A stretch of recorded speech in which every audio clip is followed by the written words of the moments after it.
안녕하세요. 오늘은 이제 제가 지식인 이야기를 좀 하려고 그래요. 제 채널의 부제목이 미래사회 지침서죠. 우리가 이제 미래사회를 열어가는 데 있어서 지식인이 해야 되는 역할이 굉장히 중차대하기 때문에 어떤 사람을 지식인으로 우리가 생각을 할 것이며 또 지식인의 할 일이 무엇인지에 대해서 한번 생각을 해보는 기회를 가져보기 위해서 제가 오늘 영상을 준비를 하게 됐어요.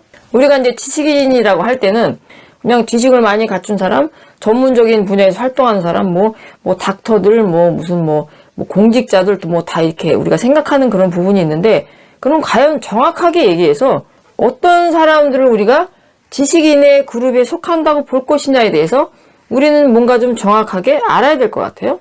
이제 우리가 살고 있는 사회는 세 개의 집단으로 이렇게 나누어져 갖고 이루어져 있다고 볼 수 있어요. 상층이 요만큼 있고, 중층이 요만큼 있고, 하층이 이렇게 저변에 쫙 깔려 있죠. 여기서 상층 빼고 하층 빼면은 나머지는 다 지식인이에요. 간단히 얘기하면 그거예요. 상층 사람들은 뭐 하는 사람들이죠?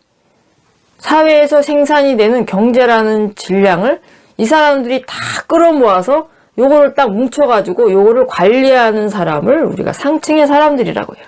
그 다음에 하층의 사람들은 뭐죠? 우리가 이제 백성이라는 표현을 하는데 일반 국민들 또는 일반 노동자들이 이 하층의 그룹에 속한다고 할 수 있어요.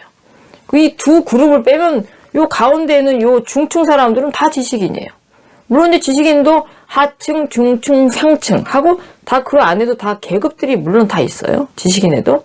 어떻게 보면 우리가 생각할 때 우리가 지식인이라고 생각하는 그룹보다 훨씬 더 많은 사람들이 여기에 속할 가능성이 굉장히 많죠. 지금 여기서 이제 앉아서 이야기를 하고 있는 저는 그냥 가정주부죠. 주부인데 저는 지식인일까요? 노동자일까요? 뭘까요? 그냥 가정주부일까요? 한번 생각해보죠. 저는 이제 일반 노동자들보다 조금 더 배웠어요. 그러니까 그 기본 교육 위에 플러스 알파해서 대학을 나왔죠. 일반 이 하층 사람들보다 더 배웠죠. 그럼 저는 뭐예요? 그 배운 만큼 저는 지식인이에요. 그래서 지식인 그룹 안에서 저 상층, 중층하고 쫙 있는데 저는 제 하단에, 저 말단에 있는 그런 지식인이에요. 그래서 무슨 얘기냐면 내가 그래도 일반 사람들, 그 국민들보다 조금이라도 더 배웠다면은 나는 배운 만큼의 지식인이고 그만큼의 역할을 나는 반드시 해야 된다라는 것을 의미하는 거예요. 그렇게 우리가 생각을 하면은 아마 맞을 거예요. 이제 상층 사람들이 이제 경제를 운영을 한다고 제가 말씀드렸는데요. 우리 이제 이 지식인층에서 이렇게 위에서 쳐다보면 아니 저 사람들은 뭐가 잘나갖고 저만 원씩 혼자 다 갖고 있지? 야 저거 나한테 시켜도 나 충분히 할 거야. 나는 저 사람보다 훨씬 더 이걸 운영을 잘해갖고 돈도 이렇게 굴리고 저렇게 굴리고 기업을 막 이렇게 하고 다 팽창을 시킬 수 있어라고 큰 소리를 칠 수는 있으나 돈을 지고서 이렇게 요거를 딱 지고서 요거를 운영을 한다는 것은 우리가 그냥 피상적으로 생각하는 것보다 굉장히 힘든 일이에요. 이것은 절대 쉬운 일이 아니고요. 아무나 할 수 없는 일이에요. 이 경제라는 이 비물질의 이 질량의 무게감이라는 게 있거든요. 그래서 내가 타고난 내 영혼의 기운이 이 무게보다 더 무거워야 이거를 내가 딱 쥐고서 운영을 할 수 있어요. 이것은 질량의 법칙인데요. 내 질량보다 큰 질량의 어떤 대상을 내가 마음대로 좌지우지 할 수 없는 거죠. 내가 이거를 마음대로 움직이고 좌지우지 하려면은 내 질량보다 작아야 돼요. 그래야 내가 이거를 딱 붙들고 컨트롤 할 수가 있는 거예요. 그래서 세상에서 모든 경제가 이 사람들한테 다 모여가지고 한쪽에 크게 이렇게 모여있을 때 요거를 내가 붙들고 이걸 컨트롤하고 운영을 한다고 하는 것은 이것보다 이 비물질의 질량보다 훨씬 더 내가 기운이 커야 이게 가능해요. 그래서 이 경제를 운영하시는 분들은 세상에 그렇게 많이 태어나지도 않을 뿐더러 굉장히 소수죠. 이분들이 하고 있는 일은 아무나 못한다는 거예요. 그래서 우리가 잘 모르니까 야 저거 나 충분히 하겠어라고 생각을 하지만은 절대 그렇지 않다는 거예요. 그래서 이분들의 그룹은 굉장히 소수예요. 그리고 이 사회에서 굉장히 중요한 일을 하고 계신 분들이에요. 그분들이 이 돈 갖고 욕심을 부리든 말든 그거는 나중 이야기고 아무튼 굉장히 중요한 일을 하고 계신 분들이에요. 이 돈이 흩어지면 큰일 나기 때문에. 여기까지 일단 말씀을 드리고 그래서 결국에는 이 지식인들은 지식인하고 일반 노동자들하고 근본적인 차이가 무엇이냐면 바로 이념 따라 움직이느냐 아니면 밥그릇 따라 움직이느냐에 따라서 지식인도 되고 노동자도 되는 거예요. 이제 요거죠. 지식인이라고 하면은 정신적인 가치나 이념을 따라서 움직이게 되는 사람이에요. 내가 어떤 일을 할 때 이념을 두고서 거기에 준해서 내가 움직이는 사람이에요. 그러면 그분은 지식인의 자격이 충분히 있는 분이고요. 일반 노동자들은 뭐예요? 이념이 없어요. 일반 노동자들은 이념 따라 움직이는 분들이 아니고 밥그릇 따라 움직이는 분들이에요. 무슨 얘기냐면 내가 무슨 일을 할 때 먹고 살려고 하는 분들이에요. 먹고 살 길이 이 일 말고 생겼다. 그럼 바로 일 딱 놔버려요. 이분은 내가 사회 일원으로서 내가 이 일을 열심히 해야 사람들이 편하게 살지 이런 생각 별로 안 해요. 단지 돈 때문에 움직이시는 분들이기 때문에 이제 요 의식의 수준에서 살기 때문에 일반 노동자 그룹에 속할 수밖에 없는 거예요. 그래서 이제 노동자다 지식인이다 할 때는 요거를 갖고 우리가 분별을 하게 되는 거고요. 지금 이제 우리 사회에서 사실은 좀 문제가 되는 게 뭐냐면 마땅히 지식인의 반열에 들어가서 그런 생각을 가지고 활동을 하고 성장을 해야 될 많은 사람들이 이게 이제 의식 자체가 일반 노동자 수준으로 하향 평준화가 되어서 내가 지식인인지 노동자인지 전혀 아무 개념 없이 먹고 살기 위해서만 움직이고 있다는 것이 지금 정말 가장 심각한 사회 문제가 지금 되고 있죠. 지금 우리 요 사회는 그런 말씀도 이제 법문에서 굉장히 많이 하시죠. 그러나 어쨌거나 내가 이제 이념에 따라서 움직이는 이 생각의 수준이라고 하는 것은 일반 노동자의 수준보다 굉장히 월등히 높은 것이기 때문에 내가 누리고 있는 삶의 환경도 일반 노동자에 비해서 굉장히 높아요. 질이 좋아요. 환경이 좋다는 얘기죠. 일반 노동자는 생각의 수준이 거기에 머물러 있기 때문에 좋은 환경이 펼쳐지질 않아요. 그냥 그래서 매일 반복된 일을 열심히 하면서 나의 삶, 그 바운더리 안에서 내가 이 삶만 잘 살면은 나는 더 이상 특별히 바랄 게 없어 라고 살고 계시기 때문에 삶의 환경도 그렇게 좋지를 않아요. 결국엔 이거죠. 지식인들이 이제 굉장히 좋은 환경에서 생활을 하면서 지식도 갖추고 공부도 진행을 하고 그 다음에 비용도 충분히 받아가면서 정말 질 좋은 삶을 영위를 하고 있죠. 내가 이제 이 질 좋은 환경에 살 수 있다고 하는 것은 나보다 질이 좋지 않은 환경에 사는 많은 사람들이 세상에 쫙 하고 깔려있기 때문에 그 사람들의 희생을 바탕으로 내가 많이 누리면서 살고 있다는 거예요. 환경이 됐든 지식의 갖춤이 됐든 이것은 내가 누리고 있는 거예요. 이 측면에서 우리가 생각을 꼭 해봐야 돼요. 다른 비유를 들자면 예를 들어서 내가 굉장히 똑똑하죠.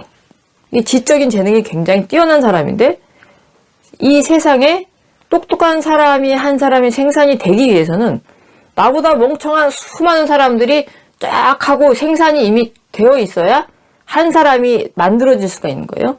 이 사람들이 갖고 있는 각각의 똑똑함의 질량을 다 떼가지고서 뭉쳐갖고 나한테 투자를 해준 것이기 때문에 나는 이 사람들의 희생을 바탕으로 내가 똑똑한 한 사람으로서 존재할 수 있게 된다는 거죠. 그럼 결국에는 더 누리는 자는 어떻게 살아야 되나요?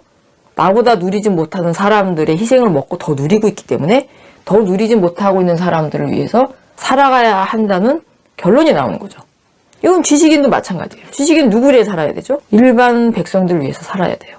이분들은 백성들의 희생을 바탕으로 성장을 하고 있는 분들이기 때문에 또한 이 지식인의 그룹에 속하신 분들은 아무 일이나 막 하고 다니시면 안 돼요. 이분들은 사회에서 정말 많은 질량을 투자해가지고 훌륭하게 키워내서 정말 어느 때 어느 순간이 되었을 때 정말 중요한 일을 이 사람들한테 맡겨야 되기 때문에 정말 애지중지 키우는 그런 사람들이거든요. 근데 이분들은 내가 지식을 이만큼 갖춰놓고서 어디에 나가서 그 갖춘 지식에 별로 어울리지 않는 그런 일을 내가 하고 다니고 하면 안 된다는 거예요. 제가 이제 예를 들어 보면 옛날에 왜 그 대법원장이라는 그 직책을 이제 오래 이걸 하시고 퇴직하고 나가고 마땅히 손에 잡히는 일이 없으니 이제 그분이 무슨 편의점 가서 아르바이트를 하신다고 이제 기사화가 돼서 나와갖고 많은 분들이 얘기를 하시기를 많은 국민들이 아니 그렇게 높은 자리에 계시던 분이 아니 이렇게 겸손하게 저 밑에 낮은 곳에 이마소소 다니고 저 밑에 가서 정말 이 편의점 아르바이트를 저렇게 성실하게 하고 있다는 거를 이제 바라보면서 굉장히 겸손하고 너무 훌륭하신 분이야 라고 이제 많이 생각을 하죠. 일반적인 사람들은. 그러나 그것은 굉장히 잘못된 일이에요. 물론 이제 그 일을 뭐 어느 때 어느 순간에 특수한 환경 속에서 할 수는 있는데 내가 이거를 하면서 내가 할 일을 하고 있다라고 생각하면 오산이라는 거죠. 그 대법원장 정도의 그 직위를 이제 지내신 분이라고 하면은 정말 엄청난 질량 투자해서 키워낸 지식인이에요. 이분들이 재직을 하는 동안에 공부를 제대로 진행을 했다면 퇴직하고 나면 내 할 일이 딱 나오는 법인데 이제 그런 이치를 잘 모르다 보니까 그냥 직장 생활 개념으로 뭐 일하고 뭐 돈 받아서 이제 월급 받아서 생활하고 집 사고 땅 사고 하고서 이제 이게 직장 생활을 하셨겠죠. 그러고 나와 보니까 뭐 할 수 있는 게 아무것도 없어요. 대법원장이 아니라 뭐 대통령을 하고 나와도 실력이 없으면은 끝나고 나오면 할 게 하나도 없는 거예요. 내가 해야 할 만한 일을 나한테 맡길 수가 없는 상태가 되는 거예요. 내가 아직 실력이 없기 때문에. 이런 상태가 되면은 일에 손에 잡히는 게 없으니까 이제 그런저런 일을 할 수도 있고 뭐 아니면은 뭐 시골 가서 유기농 상추 키워서 상추 뜯어먹고 나는 자연이 좋아라고 살 수도 뭐 있는데 그거는 정말 나를 많은 질량을 투자해서 키워준 일반 국민들에 대해서 이것은 배신의 행위를 하는 거예요. 직무유기예요. 이와 똑같아요. 은행에서 엄청난 자금을 융자를 해서 내가 이거를 우리 기업에 투자를 해서 공익을 위해서 내가 활동을 많이 하겠다. 그리고 프로젝트를 딱 해갖고 갔다가 이제 그 사람도 보여주고 융자를 받아내놓고는 그 융자 받은 돈 금고에 다 넣어놓고서 거기서 500만 원 떠갖고 뭐예요? 밖에 나가서 오방떡 장사를 하는 거랑 똑같아요. 그거는 사회적인 공적인 자금을 내가 적절하게 활용하지 못하고 있는 거예요. 그래서 그거는 내가 지식인이라면 해서는 안 될 일이죠. 그래서 내가 어느 자리에서 직장 생활을 할 때도 바른 마인드를 갖고 내가 공부한다는 마음으로 이게 진행이 돼야 내가 실력이 쌓이는 거지 이거를 돈 받고 월급 받고 내가 먹고 사는 일로 생각하면은 거기서 지식인은 이제 끝나는 거예요. 실력이 쌓이질 않아요. 그럼 사회에 나와서 내가 할 수 있는 일이 아무것도 없게 되는 거죠. 그래서 이제 아무 일이나 하고 다니면 안 된다. 이런 차원에서 제가 말씀드리는 거고요. 왜냐하면 지식인은 뭐예요? 명실공히 이분들은 다 공적인 삶을 살아야 되는 공인들이에요. 그죠? 일반 국민들하고는 분명히 달라야 된다는 거예요. 일반 국민들은 공인 안 돼도 돼요. 그분들은 그냥 자기 삶을 사는 분들인데 지식인이라고 하면 나는 공인이 돼야 하는 사람들이거든요. 그런 사람들이 그렇게 하고 다니면은 뭐 이 사람들한테 투자하는 국민들은 뭐예요? 실컷 투자해놓고는 뭐 이게 열매가 없는 거예요. 허탈한 거죠, 솔직히. 그래서 이제 결국에는 이 사회의 상층, 중층, 하층의 이 구조라고 하는 것은 제가 이제 비유를 들어보면 이렇게 말씀을 드릴 수가 있어요. 예를 들어서 이제 한 가족이 있어요. 한 패밀리가 있는데 맏형이 있고 둘째가 있고 막내가 있다고 쳐요. 막내라는 이 막내 아들은 뭔가 그렇게 지적이고 똑똑하지 못해요. 그런데 어디 가서 일은 성실하게 굉장히 잘해요. 빠릿빠릿하게 막 다니면서 하루도 쉬지 않고 맨날 일하고 이런 걸 굉장히 또 즐거워해요. 그래서 돈 받아오고. 이 사람은 이제 어디 가서 그런 일을 하면서 이제 돈 버는 일밖에 할 수가 없어요. 그리고 또 일을 되게 좋아해요. 요게 이제 막내죠. 근데 둘째 형은 어떤 사람이죠? 어디 가서 단순 노동 이런 거 하면서 막 돈 벌고 이런 건 별로 재미없어 하고 뭔가 이 똑똑하다 보니까 뭔가를 배워갖고 지적인 일을 하고 싶어 하는 사람이에요. 이 형은 똑똑한 형이죠. 이 사람은 뭔가 좀 더 배우기를 원해요. 지식을 갖춰야 내가 원하는 사이즈의 일을 할 수 있기 때문에 지식을 갖추기를 원하죠. 그 다음에 이 맏형이 있는데 맏형은 둘째처럼 지식에 대한 욕구가 있고 뭐 똑똑하고 그러진 않아요. 근데 이제 어떤 뭐라고 할까요? 맏형으로서의 어떤 무게감이 있고 하기 때문에 그런다고 막내처럼 어디 다니면서 그런 일 빠릿빠릿하게 하고 돌아다니는 그런 사람이 아니에요. 그러면 이제 이 세 형제가 모여서 이제 어떤 이야기를 하냐면 우리가 힘을 합쳐서 정말 이 집안을 일으켜보자 라고 이제 서로 합의를 하게 되죠.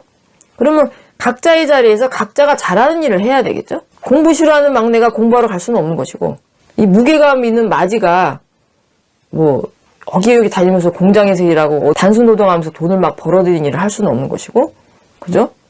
그렇기 때문에 각자의 자리에서 각자가 잘하는 일을 일단은 해보기로 하는 거죠. 막내는 성실하게 일해서 돈을 벌어온 일을 제일 잘하니까 그걸 하고요. 막내가 벌어온 돈으로 뭘 하죠? 이제 둘째가 공부를 해야 되니까 공부 비용이 들잖아요. 둘째를 키워서 더 똑똑하게 만들어야 나중에 집안을 일으킬 때 둘째의 머리에서 많은 아이디어가 나올 것이기 때문에 이 둘째를 키우기로 해요. 가르쳐갖고 너라도 하나 바르게 서라. 그러고 이제 비용을 대갖고 공부를 시키는 거예요. 마지는 막내가 벌어온 돈으로 뭐 둘째 뭐 공부 비용 주고 생활하고 막내 뭐 생활할 돈 주고 잡비 주고 나머지 돈은 자기가 어떻게 해요? 자기가 일단 보관을 해야 돼요. 요걸 다 모아야 되니까 모아서 나중에 이제 큰 일을 치를 때 이 자금을 써야 되는 거기 때문에 요거를 함부로 막 쓰면 안 되기 때문에 요걸 딱 모아서 잘 관리를 잘 해요. 마지가. 지금 요 구조예요. 그러면 일단은 막내는 뭐예요?